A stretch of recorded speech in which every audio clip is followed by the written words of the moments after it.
दोस्तों, किस पाप के कारण स्त्री को सूअर का जन्म प्राप्त होता है? नमस्कार दोस्तों, एक बार की बात है, देवर्षि नारद यमलोक में पधारते हैं। तब देवर्षि को देखकर यमराज उन्हें प्रणाम करके पूछने लगते हैं, हे देवर्षि, आज किस कारण से आपका यमलोक में आगमन हुआ है?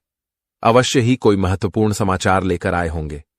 तब देवर्षि नारद यमराज से कहते हैं, हे धर्मराज, आपको प्रणाम है। मैं आज कोई समाचार लेकर नहीं आया हूं, किंतु मेरी एक शंका का निवारण करने हेतु आपके पास आया हूं। मेरी इस शंका का समाधान केवल आप ही कर सकते हैं धर्मराज। यमराज कहते हैं, हे देवर्षि, आप तो तीनों लोकों की खबर रखते हैं, फिर आपके मन में ऐसी कौन सी शंका निर्माण हो रही है? आपकी जो भी शंका हो, आप निसंकोच होकर पूछिए, मैं आपकी शंका का समाधान करने का प्रयास अवश्य करूंगा। देवर्षि कहते हैं, हे धर्मराज, मैंने आज पृथ्वी लोक पर एक विचित्र घटना देखी। एक सूअर और उसकी पत्नी जंगल में खड़े होकर बात कर रहे थे। दोनों ही अत्यंत दुखी और उदास थे। जंगल में आए हुए राक्षस को देखकर दोनों ही खुद के प्राण देने के लिए एक दूसरे को मना रहे थे। सूअर की पत्नी खुद के प्राण देकर उसके परिवार की रक्षा करना चाह रही थी और सूअर खुद के प्राण देकर परिवार की रक्षा करना चाह रहा था। पशुओं के मन में इस प्रकार की त्याग और प्रेम की भावना देखकर मुझे बड़ी ग्लानि हुई। इसीलिए मैं उनके पास गया और उनसे उनके दुख का कारण पूछ लिया। उस सूअर ने और उसकी पत्नी ने मुझे सारा वृतांत सुना दिया। वह सूअर कहने लगा, एक दिन एक विशालकाय राक्षस जंगल में भूख से व्याकुल होकर घूम रहा था। मैं मेरी पत्नी और अपने पुत्रों के साथ जंगल में भोजन की तलाश में घूम रहे थे। तभी उस राक्षस की दृष्टि हमारे ऊपर पड़ी। वह राक्षस तुरंत ही हमारी ओर आ गया और कहने लगा, हे सूअर, आज ईश्वर ने तुम सूअरों को मेरा ग्रास नियुक्त किया है। तुम्हें खाने से मेरी तृप्ति हो जाएगी। फिर सूअर बोला, हे राक्षस, तुम केवल मेरा भक्षण करो। मैं शरीर से हृष्टपुष्ट हूं और मेरे शरीर में सबसे अधिक मांस है, किंतु मेरे पुत्र और मेरी पत्नी को जीवन दान दे दो। फिर उस सूअर की पत्नी बोली, हे राक्षस, तुम मुझे अपना ग्रास बनाओ। तुम मेरे पति और बच्चों को छोड़ दो। मेरे शरीर में अधिक मांस है, जिसे खाने से तुम्हारी तृप्ति हो जाएगी। फिर सूअर के बच्चे बोलने लगे, हे राक्षस, तुम हमारे माता पिता को बख्श दो और हमें खा लो। हमारी संख्या अधिक है, इससे तुम्हारी तृप्ति हो जाएगी। इतना सुनकर वह राक्षस सोच में पड़ गया कि वह किसे खाए। थोड़ी देर तक सोचने के बाद उस राक्षस ने कहा, हे सूअरों, मैं भूख से व्याकुल हूं, इसीलिए तुम जल्दी निश्चय कर लो कि मैं तुम में से किसे अपना ग्रास बनाऊं। फिर वे सभी सूअर एक दूसरे से बात करने लगे। सूअर अपनी पत्नी से कहने लगा, हे प्रिय, राक्षस को मुझे ही खाने दो। तुम हमारे पुत्रों को लेकर पर्वत की गुफा में चले जाओ। सूअर की पत्नी बोली, हे नाथ, आपके बगैर मैं जीवित नहीं रह सकती। आपके बगैर हमारे पुत्रों की रक्षा कौन कर पाएगा? इसीलिए मुझे ही उस राक्षस का ग्रास बनना चाहिए। फिर उस सूअर के बच्चे बोलने लगे, हे माता, हे पिता, आप दोनों ही यहां से चले जाइए और राक्षस को हमें खा लेने दो। माता पिता की रक्षा करने से हमें उत्तम लोकों की प्राप्ति होगी। इस प्रकार से वे सभी सूअर सोच विचार करने लगे। वे सभी एक दूसरे की जान बचाने के लिए अपने प्राण दांव पर लगा रहे थे। हे धर्मराज, इन पशुओं के अंदर ऐसी त्याग की भावना कहां से आ गई?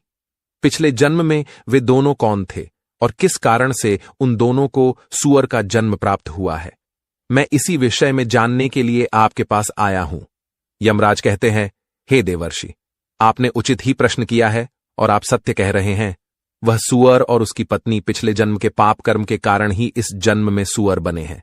हे देवर्षि, किस पाप के कारण स्त्री और पुरुष को सूअर का जन्म प्राप्त होता है, ये बताने से पूर्व मैं आपको उस सूअर और उसकी पत्नी के पूर्व जन्म की कथा सुनाता हूं। आप इस कथा को ध्यान से पूरा जरूर सुने। इस कथा के माध्यम से आपको आपके सभी प्रश्नों के उत्तर मिल जाएंगे। जो भी मनुष्य इस कथा को ध्यान से पूरा सुनता है, मैं उसके 32 अपराध माफ करता हूं।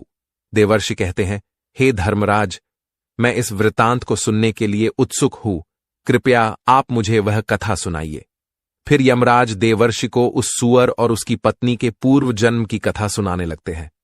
हे देवर्षि, वह जो सूअर है वह पिछले जन्म में एक गंधर्व था। वह अनेक प्रकार के वाद्य बजाता था और सुंदर गायन करता था। फिर एक दिन वह गाना गाता हुआ एक जंगल में चला गया। उस जंगल में एक मुनि वृक्ष के नीचे बैठकर तपस्या कर रहे थे। वह गंधर्व गाना गाता हुआ उस वृक्ष के पास आ गया और जोर जोर से वाद्य बजाने लगा, जिससे मुनि की तपस्या भंग हुई। मुनि ने उस गंधर्व से कहा, हे गंधर्व, तुम्हारे इस वाद्य यंत्र की आवाज से मेरी तपस्या में विघ्न हो रहा है, मैं ध्यान नहीं लगा पा रहा हूं, इसीलिए तुम दूसरे किसी स्थान पर जाकर नाच गाना करो। इस प्रकार मुनि के वचन सुनकर उस गंधर्व को बहुत क्रोध आ गया और वह सोचने लगा, मेरी प्रशंसा करने की बजाय यह मुनि तो मुझे चुप रहने के लिए कह रहा है। मेरा संगीत सुनने के लिए बड़े बड़े राजा महाराज तरसते हैं, किंतु यह मुनि तो मेरा उपहास कर रहा है।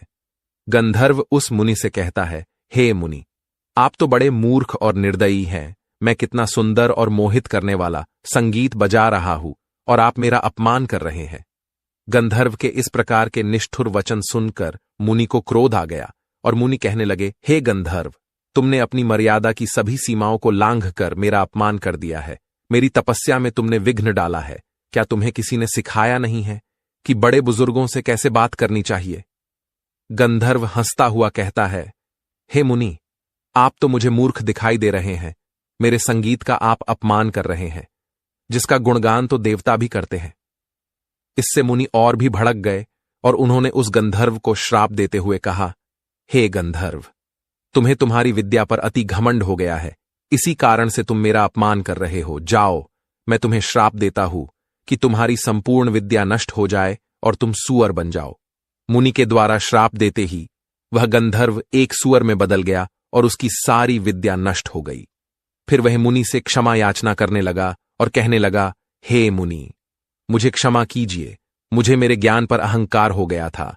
मैं अहंकार में सब कुछ भूल गया था। कृपया आप मुझे इस श्राप से मुक्ति का उपाय बताइए।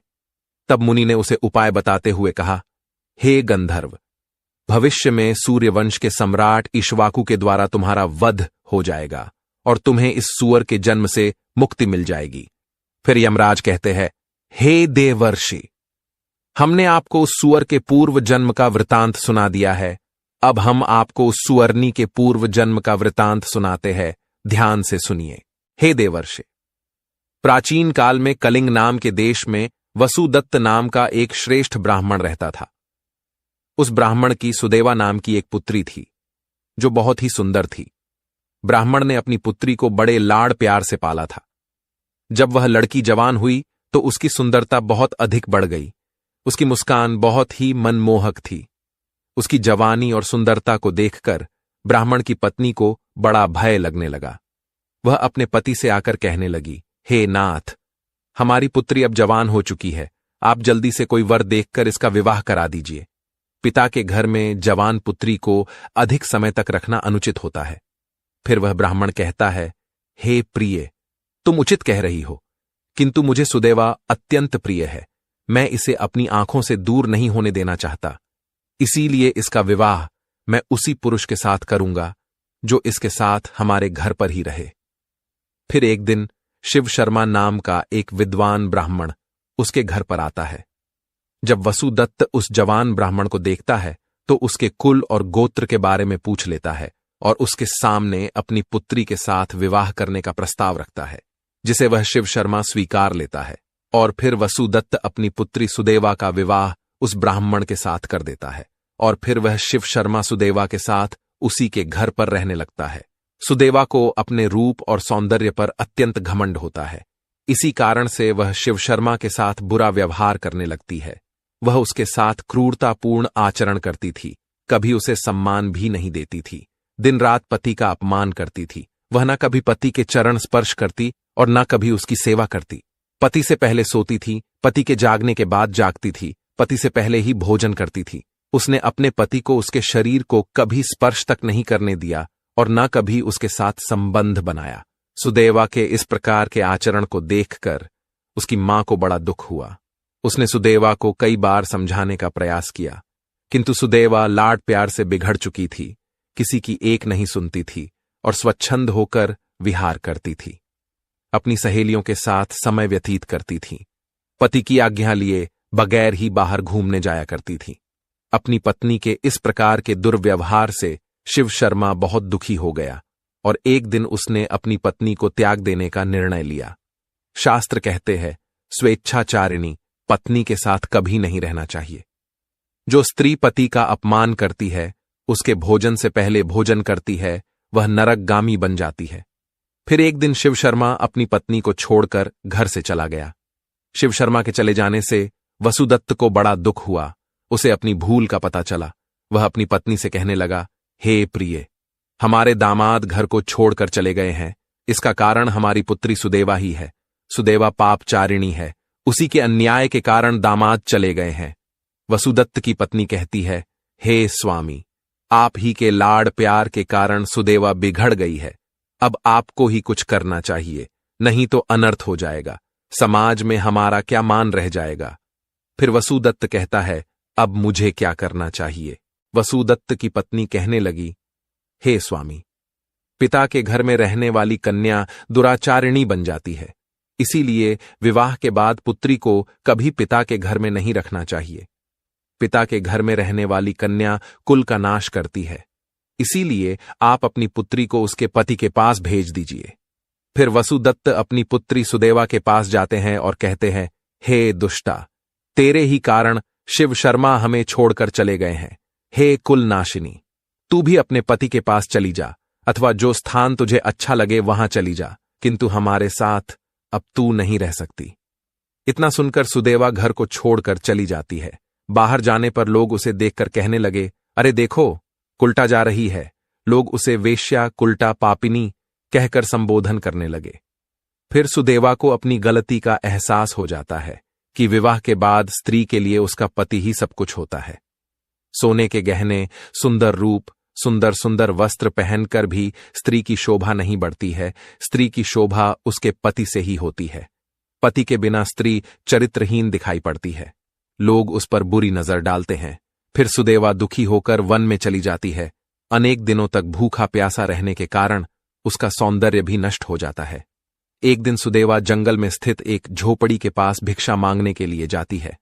उस झोपड़ी के बाहर एक मंगला नाम की अत्यंत सुंदर स्त्री खड़ी होती है। सुदेवा उस मंगला से कुछ खाने के लिए मांगती है। उस सुदेवा को देखकर मंगला अपने पति से कहती है, हे स्वामी, हमारे द्वार पर एक अत्यंत दुबली पतली स्त्री आई है और भिक्षा मांग रही है। फिर मंगला का पति उस स्त्री को देखता है तो पहचान लेता है। वह शिव शर्मा ही होता है और वह दुबली पतली स्त्री उसकी पत्नी सुदेवा होती है। शिव शर्मा मंगला से कहता है, हे प्रिय, ये मेरी पहली पत्नी सुदेवा है, जिसका मैंने त्याग कर दिया था। आज ये लौटकर मेरे पास आई है, इसीलिए तुम इसे अपने घर में स्थान दो और इसका आदर सत्कार करो। फिर मंगला अपने पति की आज्ञा का पालन करती है और सुदेवा को अपने घर में स्थान देती है और पहनने के लिए सुंदर वस्त्र देती है। फिर एक दिन सुदेवा उस झोपड़ी के बाहर बैठकर मंगला के अच्छे और खुद के बुरे व्यवहार के बारे में सोचने लगती है। मंगला कितनी पतिव्रता है और मैं कितनी दुष्ट हूं। इस प्रकार से अधिक समय तक सोचने के कारण उसका हृदय फट जाता है और उसकी मृत्यु हो जाती है।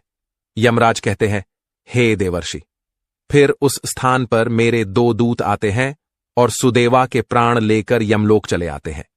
यमलोक आने पर मैंने सुदेवा को भयंकर नरक में डाल दिया। उसे भयंकर नरक की सजा भुगतनी पड़ी। अनेक वर्षों तक सजा भुगतने के बाद उसके कर्मों के अनुसार मैंने उसे सूअर के जन्म में डाल दिया। इस प्रकार से पति का अपमान करने के कारण, पति को नाम से बुलाने के कारण और पति के पहले ही भोजन करने के कारण सुदेवा महापापिनी बन गई थी और इसी पाप के कारण उसे सूअर का जन्म मिला है। तो दोस्तों, इस प्रकार से गुरुजनों का अपमान करने वाले पुरुष को सूअर का जन्म प्राप्त होता है और पति का अपमान करने वाली और पति से पहले ही भोजन करने वाली स्त्री को सुअरनी का जन्म प्राप्त होता है। आपको यह कथा कैसी लगी कमेंट करके जरूर बताएं। जानकारी अच्छी लगी तो वीडियो को लाइक जरूर करें। कमेंट में जय श्री कृष्ण अवश्य लिखें। साथ ही चैनल को सब्सक्राइब करें। आप सभी का धन्यवाद।